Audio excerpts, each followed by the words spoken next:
तो नमस्कार दोस्तों, जैसे कि हमारी पिछली वीडियो में खिलजी वंश समाप्त हो गया था। शिहाबुद्दीन उमर के बाद मुबारक खिलजी और मुबारक खिलजी के बाद नासिरुद्दीन जो खुसरव शाह था वो गद्दी पर बैठा है, जिसे उसके सेनापति उत्तर पश्चिमी का जो सबसे शक्तिशाली गवर्नर था जिसका नाम गयासुद्दीन तुगलक था। गयासुद्दीन जो तुगलक था उसने नासिरुद्दीन खुसरव शाह की हत्या कर तो दिल्ली सल्तनत में एक नए साम्राज्य जिसे तुगलक वंश कहते हैं उसकी स्थापना की।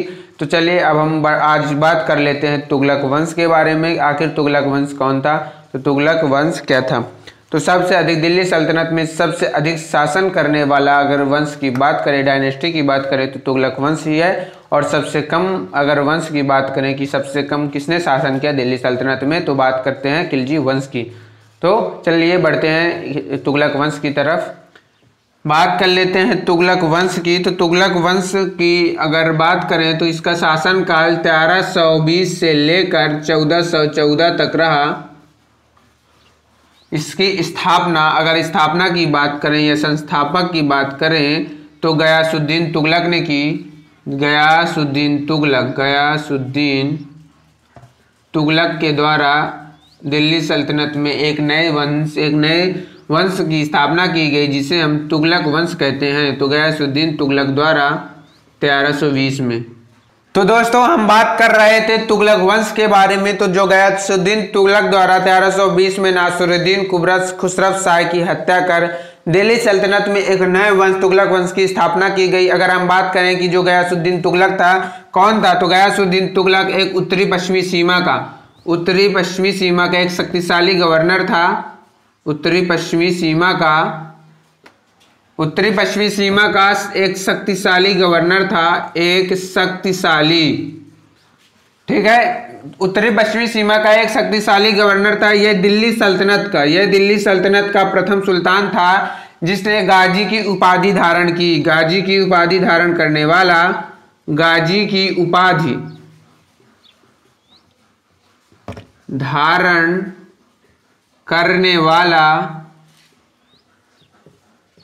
दिल्ली सल्तनत का प्रथम सुल्तान था। गाजी की उपाधि धारण करने वाला दिल्ली सल्तनत का प्रथम सुल्तान था और इसने सबसे अधिक बार मंगोल आक्रमण विफल किए। सबसे अधिक बार मंगोल आक्रमण विफल किए। मंगोल आक्रमण 29 बार विफल किए। तो देखिए सबसे अधिक मंगोल आक्रमण विफल करने वाला सुल्तान कौन था? तो सबसे अधिक मंगोल आक्रमण विफल करने वाला जो सुल्तान था वही तुगलक वंश का शासक गयासुद्दीन तुगलक था। ये मोस्ट क्वेश्चन है और ध्यान दीजिएगा। सबसे अधिक बार मंगोल आक्रमण किसके शासनकाल में हुए? अलाउद्दीन खिलजी के शासनकाल में हुए। कितनी बार? 6 बार हुए। लेकिन सबसे अधिक विफल किसने किया? सबसे अधिक विफल इसने किया तुगलक वंश के शासक गयासुद्दीन तुगलक ने। देखिए ये जो गयासुद्दीन तुगलक एक उत्तरी पश्चिमी सीमा का क्या था? शक्तिशाली गवर्नर था। उत्तरी पश्चिमी सीमा से सबसे अधिक मंगोल आक्रमणकारी ही भारत में आक्रमण करने आया करते थे। इसीलिए उसने सबसे अधिक बार, जब तक वो जीवित रहा, मतलब शुरू से लेकर अंत तक, चाहे वो शासक रहा हो या शासक ना रहा हो, वो जब गवर्नर था, जब सब शासक था, तब तक उसने टोटल मिला के 29 बार मंगोल आक्रमण विफल किए। तो अगर ये क्वेश्चन आए कि सबसे अधिक मंगोल आक्रमण किसने विफल किए, तो सबसे अधिक मंगोल आक्रमण किसने विफल किए? गयासुद्दीन तुगलक ने 29 बार विफल किए। अगर हम गयासुद्दीन तुगलक की अगर शासनकाल की बात करें तो इसका जो शासनकाल है 1320 से लेकर 1325 तक रहा। और इसी के शासनकाल में सर्वप्रथम नहरों का निर्माण हुआ। इसी के समय सर्वप्रथम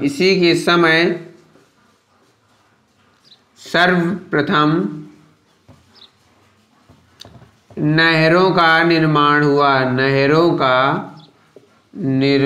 हुआ।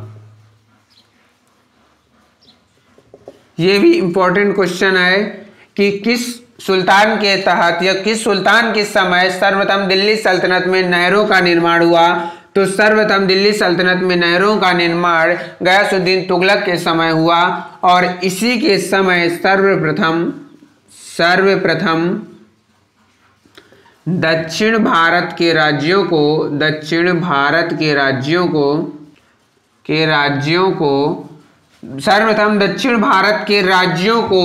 दिल्ली सल्तनत में मिलाया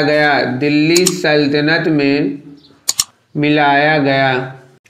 इसी के समय ही सर्वप्रथम दक्षिण भारत के जो राज्य थे उन्हें भारत के जो राज्य थे उन्हें दिल्ली सल्तनत में मिलाया गया और सर्वप्रथम वारंगल को मिलाया गया था। जो वारंगल के काकतीय थे, काकतीय वंश का शासन था वारंगल में, तो उन्हीं को ही मिलाया गया था, वारंगल को। तो सर्वप्रथम किसे मिलाया गया था? तो सर्वप्रथम वारंगल को मिलाया गया था दक्षिण भारत के राज्य में, दिल्ली को। और यहाँ से इन्होंने प्रत्यक्ष शासन किया। क्या शासन किया? प्रत्यक्ष नियंत्रण स्थापित करने का प्रयास किया। लेकिन अलाउद्दीन खिलजी ने दक्षिण भारत को जीतने के पश्चात उस पर अप्रत्यक्ष नियंत्रण स्थापित किया और समुद्रगुप्त ने भी अप्रत्यक्ष नियंत्रण की नीति अपनाई और उनसे सालाना कर वसूला। लेकिन गयासुद्दीन तुगलक ऐसा व्यक्ति था, ऐसा सुल्तान था, एकमात्र सुल्तान था जिसके समय दिल्ली सल्तनत में दक्षिण भारत के राज्यों को मिलाया गया और यही सबसे बड़ी उसकी कमी थी, यह सबसे बड़ी कमजोरी, सबसे बड़ी कमी यही का माना जाता है, क्योंकि दक्षिण भारत और उत्तर भारत में जमीन और आसमान का फर्क है, क्योंकि बहुत कोसों दूर रहते थे और उस पर सीधे नियंत्रण स्थापित करना बहुत ही कठिन हो जाता था, क्योंकि वहाँ ना आम लोगों की बोल भाषा समझ सकते हैं, ना बस यही कारण है कि वहाँ समय समय पर विद्रोह होने लगे। अब हम बात कर लेते हैं सन 1325 की बात उस समय की है जब गयासुद्दीन तुगलक की जब मृत्यु होती है। आखिर इसकी मृत्यु कैसे हुई? तो देखिए, गयासुद्दीन तुगलक भारत भ्रमण के लिए बंगाल गया हुआ था। कहाँ गया हुआ था? बंगाल गया हुआ था और यहाँ पास दिल्ली थी। तो गयासुद्दीन तुगलक दिल्ली से बंगाल गया हुआ था और दिल्ली में एक प्रसिद्ध सूफी संत रहा करते थे। एक प्रसिद्ध सूफी संत का नाम था निजामुद्दीन औलिया। क्या नाम था? निजामुद्दीन औलिया। तो यहीं देखिए, ये जिस गयासुद्दीन तुगलक की बात करें तो ये बंगाल घूम रहा है। गयासुद्दीन तुगलक बंगाल घूम रहा है और दिल्ली पर एक प्रसिद्ध सूफी संत निजामुद्दीन औलिया रहा करते थे। और यहीं पर दिल्ली पर उसका जो राजा कि जौना खान नाम का उसका एक पुत्र था। देखिए, माजरा क्या है कि सन 1325 की बात है कि गयासुद्दीन तुगलक भारत भ्रमण के लिए बंगाल गया हुआ था कुछ काम से। तो गयासुद्दीन तुगलक कहाँ था? बंगाल पर था। और दिल्ली के जो प्रसिद्ध सूफी संत थे निजामुद्दीन औलिया, उनका जैसे जौना खां किसका पुत्र था? गयासुद्दीन तुगलक का जौना खां पुत्र था। और उसने, ये एक ज्योतिषी थे, क्या थे? ज्योतिषी थे और एक प्रसिद्ध सूफी संत थे। तो जौना खां इनके पास गया और इन्होंने कहा, बेटा जौना खां तुम जल्द ही सुल्तान बनने वाले हो। क्या? जौना खां को बोला निजामुद्दीन औलिया ने कि बेटा तुम जल्द ही सुल्तान बनने वाले हो। ठीक है। अब ये बात कहाँ उड़ते उड़ते कहाँ तक पहुंच गई? गयासुद्दीन तुगलक के पास पहुंच गई कि जो प्रसिद्ध सूफी संत हैं दिल्ली के निजामुद्दीन औलिया, वो जौना खां को बोल रहे हैं कि तुम क्या बन जाओगे? जल्दी सुल्तान बनने वाले हो। तो गयासुद्दीन तुगलक भड़क गया और बोला, निजामुद्दीन औलिया से बोला, क्या बोला कि सुना है तुम बहुत क्या करने वाले हो? ज्योतिषी कर रहे हो और बेटे को बोल रहे हो तुम जल्द ही सुल्तान बनने वाले हो। मैं दिल्ली पर आके तुम्हें देख लूंगा। तो निजामुद्दीन औलिया ने किनसे कहा? गयासुद्दीन तुगलक से कहा कि हुनूज दिल्ली अभी दूरस्थ है। हुनूज दिल्ली अभी दूरस्थ है। हुनूज दिल्ली अभी दूरस्थ है। तभी से ये कहावत प्रचलित हो गई कि हुनूज अभी दिल्ली दूरस्थ है। तो गयासुद्दीन तुगलक जैसे ही बंगाल से निकला, उसे रास्ते में एक अफगानपुर नाम का एक शहर पड़ता है। अफगानपुर रास्ते में एक अफगानपुर पड़ता है, वहीं पर डेरा डाला और एक लकड़ी का घर बना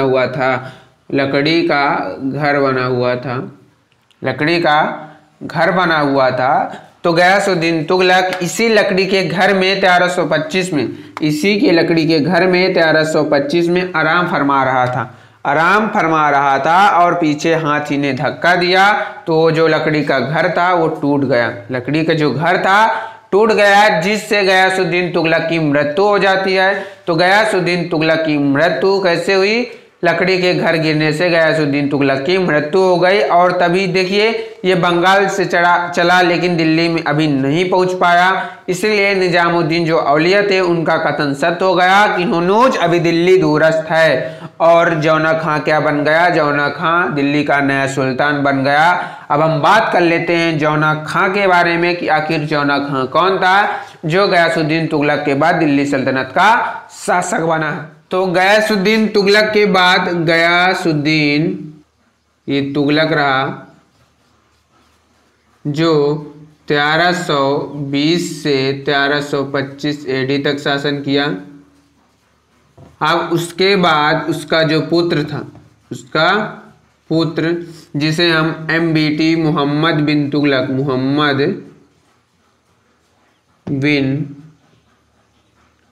तुगलक जिसे हम MBT भी प्यार से बुलाते हैं, इसका शासनकाल 1325 से लेकर 1351 एडी तक रहा।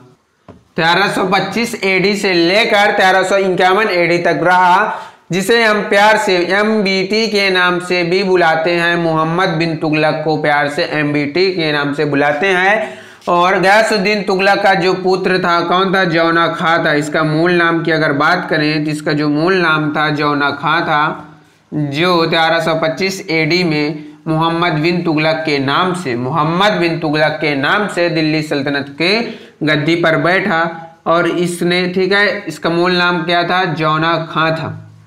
और यह सबसे महत्वपूर्ण बात कि यह दिल्ली सल्तनत में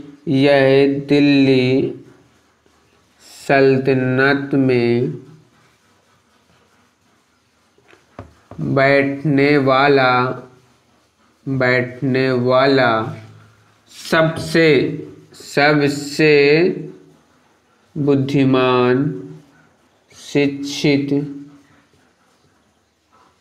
योग्य, यह दिल्ली सल्तनत में बैठने वाला यह दिल्ली सल्तनत की गद्दी में, आप यहाँ ये लिख सकते हैं कि दिल्ली सल्तनत की गद्दी में बैठने वाला सबसे बुद्धिमान, शिक्षित एवं योग्य शासक था। शिक्षित एवं, ठीक है, बुद्धिमान, शिक्षित, योग्य शासक था।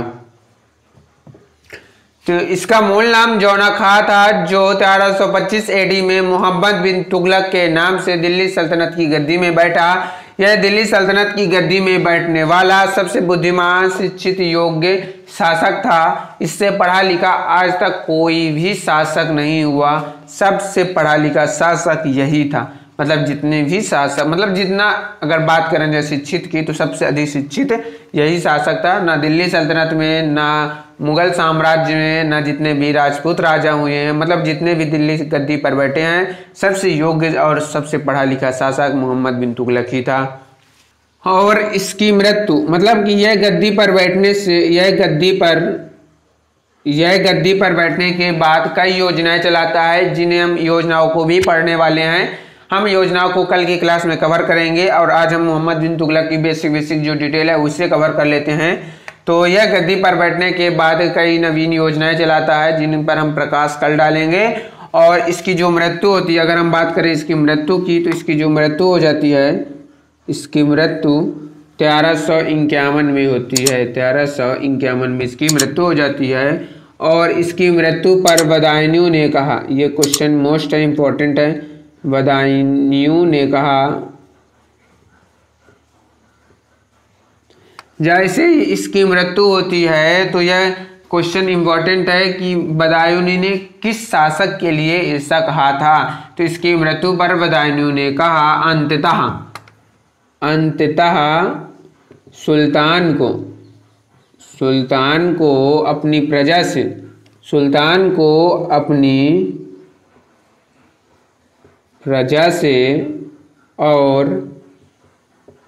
प्रजा को अपने सुल्तान से मुक्ति मिल गई। तो बदायूं ने कहा कि अंततः सुल्तान को अपनी प्रजा से और प्रजा को अपने सुल्तान से मुक्ति मिल गई। यह ऐसा इसलिए कहा गया था क्योंकि जब हम आपको इसकी योजनाओं के बारे में पढ़ेंगे तब हम आपको इसका टॉपिक, ये जो कथन है ये क्यों कहा गया था, इसको हम कवर करेंगे। बस आप अभी इतना जान लीजिए कि बदायूं ने क्या कहा था कि अंततः सुल्तान को अपनी प्रजा से और प्रजा को अपने सुल्तान से मुक्ति मिल गई। अगर हम इसके टाइटल की बात करें कि इसके टाइटल क्या क्या थे, तो यो भी जान लेते हैं कि इसके टाइटल क्या क्या थे।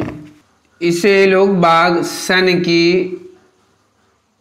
की पागल धनवानों का राजकुमार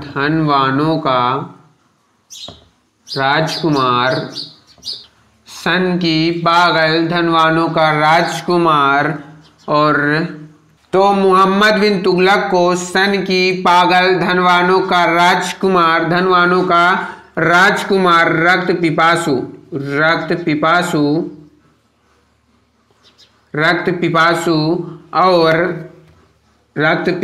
और क्या कहता है, असफलताओं का बादशाह कहा जाता है। अब ये भी इम्पोर्टेंट है, याद रख लीजिएगा कि किस शासक को सन की पागल धनवानों का राजकुमार रक्त पिपासु असफलताओं का बादशाह कहा जाता है।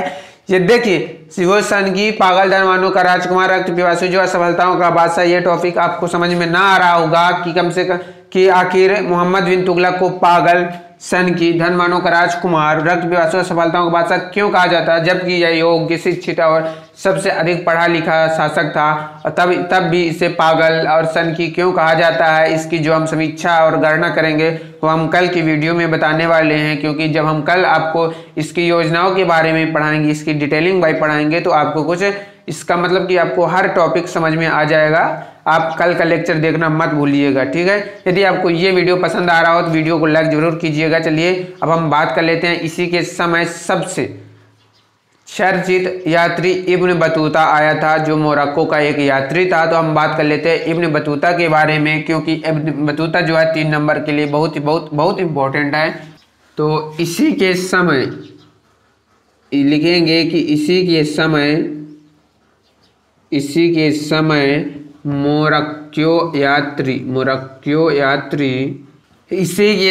मोरक्को यात्री इब्न बतूता भारत आया।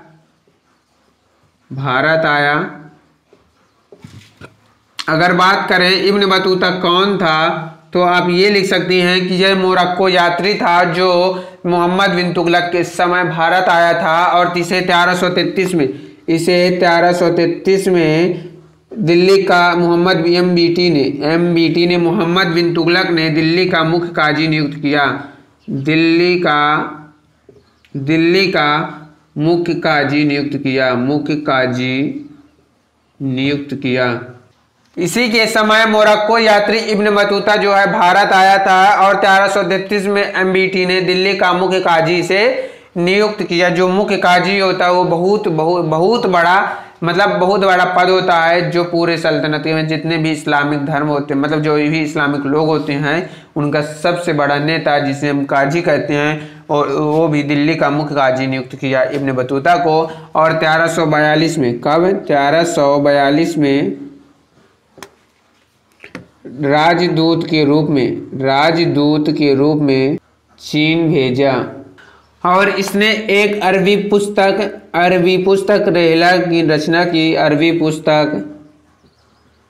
रेहला की रचना की। रेहला की रचना की, जिसमें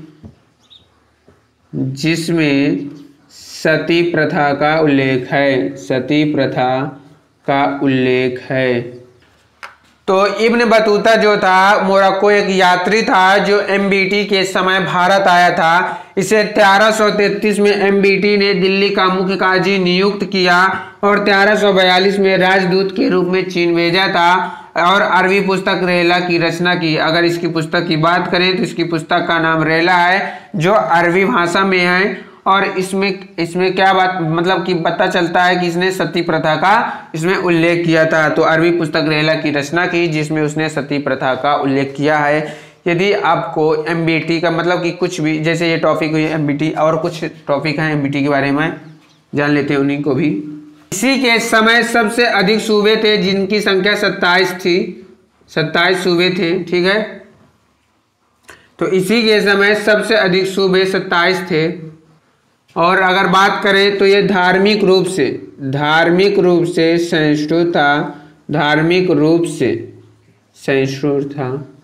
देखिए इसी के समय सबसे अधिक सूबे की संख्या 27 थी। तो सबसे अधिक सूबे इसी के समय थे मोहम्मद बिन तुगलक के समय। इसी का सबसे बड़ा साम्राज्य विस्तार था और धार्मिक रूप से सहिष्णु था। यह धार्मिक रूप से सहिष्णु था इसने जैन विद्वान जिन प्रभु सूरी को संरक्षण दिया। इसीलिए आप जान सकते हैं कि यह क्या था, यह धार्मिक रूप से सहिष्णु था क्योंकि इसने अलग धर्म जैसे जैन धर्म के जो विद्वान थे उनको संरक्षण दिया क्योंकि यह स्वयं विद्वान था, इसलिए विद्वानों का महत्व समझता था। इसीलिए इसने जैन विद्वान को जिन प्रभु सूरी को संरक्षण दिया। अगर हम बात करें इसने उलेमाओं को न्यायिक परिधि में लाया और धर्म को राजनीति से दूर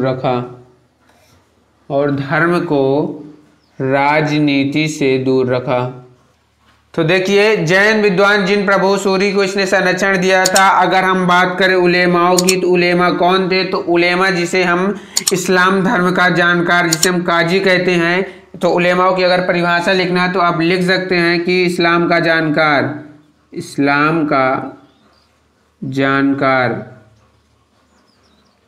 तो इस्लाम के जानकार को हम उलेमा कहते हैं। तो इसलिए इसने उलेमाओं को न्यायिक परिधि में लाया। मतलब कि यदि उलेमाएं जो थे इस्लाम की जो जानकार थे, उलेमा जो थे, अगर वो कोई अपराध करते हैं तो उनको भी दंड दिया जाएगा। जबकि अलग जो सुल्तान थे मतलब जो जितने इसके पहले सुल्तान हुए वो जो थे उलेमाओं को यहाँ बैठा कर रखते थे। कहाँ? यहाँ सर पर बैठा कर रखते थे। किंतु जो मोहम्मद बिन तुगलक था जो एमबीटी था उसने उलेमाओं को न्यायिक परिधि में सामने दरबार मिलाया और उनके साथ वही भेदभाव किया, मतलब वही न्याय किया जाएगा जो दूसरों के साथ किया जाता है। और अगर हम बात करें तो इसने प्रशासन में राजनीतिक में धर्म को दूर रखा और इसने सभी धर्मों के लोग थे उनको क्या किया, योग्यता के आधार पर पद आवंटन किए। मतलब जो सेनापति की योग्य है तो उसे सेनापति ही बनाया जाएगा, चाहे वह हिंदू का हो, चाहे मुस्लिम हो, चाहे बौद्ध धर्म को या जैन धर्म को।